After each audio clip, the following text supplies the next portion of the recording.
2026 திமுகவை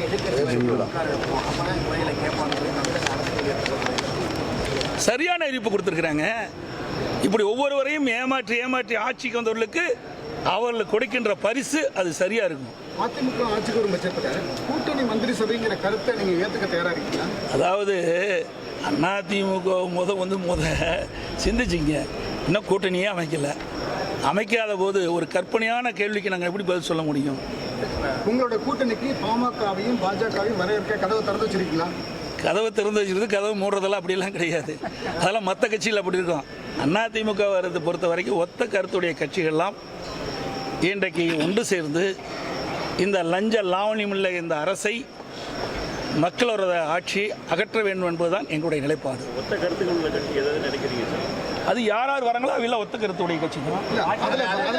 எங்களுடைய கட்சியோடு எங்கள் கட்சியுடைய கொள்கையின் அடிப்படையில் யாரெல்லாம் எங்களோடு விருப்பப்பட்டு வர்றாங்களோ அவர்களெல்லாம் ஒத்த கருத்துள்ள கட்சி தான் சார்.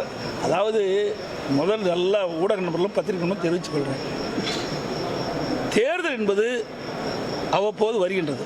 5 ஆண்டுக்கு ஒரு முறை சட்டமன்ற தேர்தல், நாடாளுமன்ற தேர்தல். அரசியல் சூழ்நிலைக்கு தக்கவர் தான் கூட்டணி அமைக்கிறாங்க. அந்த தேர்தலுக்கு நெருங்கின்ற பொழுதுதான் அந்த கூட்டணி யாரோட தலைமையில் யார் கூட்டணி இருப்பாங்க என்று தெரிய வரும். அதுக்கு முந்தி எது சொன்னாலும் நிற்காது. எல்லா அரசியல் கட்சியுமே இந்த 1.5 வருஷம் தேர்தலுக்கு இருக்கு, ஆனால் இப்பயே ஒரு பதட்டத்துக்கு வந்த மாதிரி தோணுது. அதுதான், மடியில் கனம் இருந்தால் வழியில் பயம் இருக்கும். மடியில் கனம் இல்லை, எங்களுக்கு வழியில் பயம் இல்லை. மடியில் கனம் இருக்குது, வழியில் பயம் இருக்குது. அதனால் இந்த ஆட்சியில் ஏதாவது செஞ்சுருந்தா தானே மக்களை போய் சந்திக்க முடியும். இன்றைக்கும் அனைத்து இந்திய அண்ணா திராவிட முன்னேற்ற கழக ஆட்சியில் போடப்பட்ட திட்டங்கள் சிறப்பான திட்டங்கள் என்று நாட்டு மக்கள் பேசுகிறாங்க. அவ்வளோ திட்டங்களை கொடுத்துருக்குறோம். இன்னைக்கு திமுகவில் ஒரு திட்டமாக சொல்லுங்க பார்க்கலாம். நான் சொன்னேனே, இவ்வளவு திட்டத்தை சொல்லிக்கிறேனே. இன்னைக்கு கூட சொல்கிறார் முதலமைச்சர், எங்கள் அவனியாபுரத்துலேயே என்னது கட்டினாங்க அலங்காநல்லூரில். இன்றைக்கு அந்த ஜல்லிக்கட்டு வீரர்களுடைய அந்த காலை அடக்கின்ற ஒரு வாடிவாசல், ஒரு ஜல்லிக்கட்டு அரங்கத்தை கட்டுன்னு சொல்கிறார். அந்த அரங்கத்தையாவது முழுமையாக கட்டினீங்களா? அது விளையாட்டு மைதானம் மாதிரி கட்டியிருக்காரு.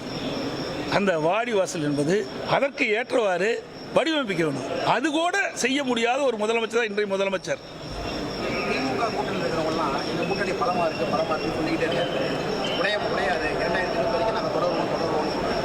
அதான் ஐயப்பாடு ஏற்பட்டு விட்டது. அதுக்கு மிகப்பெரிய சந்தேகம் மனசில் விழுந்துட்டது. ஏன்னா இந்த ஆட்சியை 3 ஆண்டு காலம் விமர்சிக்காத அந்த கூட்டணியில் அங்கமைக்கின்ற கட்சிகள் ஒரு விமர்சனம் செய்து என்று சொன்னால் என்ன பொருள்? கூட்டணியில் விரிசல் வந்து விட்டதாக தானே மக்கள் நினைப்பாங்க. கடந்த திராவிட முன்னேற்ற கழக ஆட்சி ஏற்பட்டு 42 மாத காலம் ஆகுது. இதற்கு முன்பு இந்த கூட்டணி கட்சிகள்லாம் திமுக அரசு மீது எந்த குறையும் சொல்லலை. இப்போ குறை சொல்ல ஆரம்பிக்கின்ற பொழுது அப்போ விரிசல் வந்த மாதிரி தானே மக்கள் நினைப்பாங்க. அப்போ இந்த ஆட்சியில் எதுவுமே நடக்கலை. அதனால் இன்றைக்கு கூட்டணியில் உடைகின்ற சூழ்நிலை வரும் என்ற எதிர்பார்ப்பு மக்களிடத்தில் இருக்குது. நாங்கள் என்ன ஏற்படுத்துகிறோம்? நாங்களே நிலையாக இருக்குன்னு சொல்கிறோம். அதான் அவர் தம்பி சொன்ன மாதிரி நாங்கள் உறுதியாக இருக்கிறோம், ஸ்ட்ராங்காக இருக்கிறோம் அப்படின்னு நாங்கள் ஒன்றும் சொல்லலையே. அந்த கூட்டணியில் அங்க வைக்கின்ற திமுக கூட்டணியில் அங்க வைக்கின்ற கட்சிகள் தான் சொல்லுது. ஏன் உங்களுக்கு அந்த சந்தேகம் வருது? அப்படின்னு ஒரு சந்தேகம் வந்தாவே மக்கள் சந்தேகப்படுவாங்கல்ல, அந்த கருத்து வெளியில் வரும்ல. இப்போ நீங்களே ஒரு கேள்வி கேட்குறீங்களா? எந்த அடிப்படையில் கேள்வி கேட்குறீங்க? அங்கே ஒரு சந்தேகம் ஏற்படும் போது தான் அந்த கேள்வி இங்கே எழுது. எது சார்? நான் தான் சொல்லிட்டேனே, அதாவது இன்னும் 1.5 ஆண்டு காலம் தேர்தலுக்கு இருக்குது. தேர்தல் நெருங்கின்ற பொழுது தான் யாருடன் யார் கூட்டணி என்பது தெளிவு தெரியும். அதிமுகவை பொறுத்த வரைக்கும் எங்களுடைய தலைமையை ஏற்று ஒத்த கருத்துடைய கட்சிகள்லாம் இணைக்கப்பட்டு மக்கள் உறவாத திராவிட முன்னேற்ற கழக ஆட்சியை அகற்றுவதுதான் எங்களுடைய நோக்கம். அந்த நோக்கத்தின் அடிப்படையில் தான் நாங்கள் செயல்படுவோம்.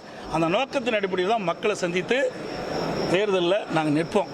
அனைத்து ஊடகங்களுக்கும் நன்றி, வணக்கம்.